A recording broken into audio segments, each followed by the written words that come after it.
আমরা লড়াই করেছি, বন্দুক নিয়ে লড়াই করেছি, এই কথাটা মাথায় রাখতে হবে। এবং কাদের বিরুদ্ধে লড়াই করেছি?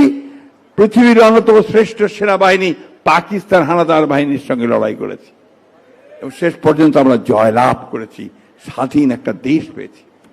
কিন্তু বন্ধুগণ, আজকে 55 বছর পরে আবার সেই অপশক্তি মাথা চাড়া দিয়ে উঠছে।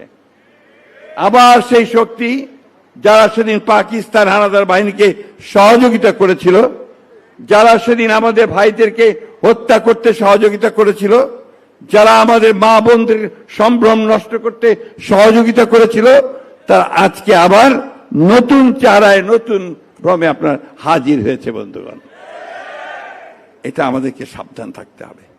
আমাদের স্বাধীনতাকে যদি আমরা সংহত করতে চাই, আমাদের যে সংগ্রাম লড়াই আমাদের নেতা তারেক রহমান সাহেব শুরু করেছেন নতুন বাংলাদেশ গড়ার, সেই লড়াইয়ে যদি আমরা জয়লাভ করতে চাই, তাহলে অবশ্যই অত্যন্ত সতর্কতার সঙ্গে সেই অপশক্তিকে পরাজিত করে স্বাধীনতার শক্তিকেই আমাদের সামনের দিকে এগিয়ে নিয়ে যেতে হবে বন্ধুগণ, এবং সেখানেই আমাদের সাফল্য।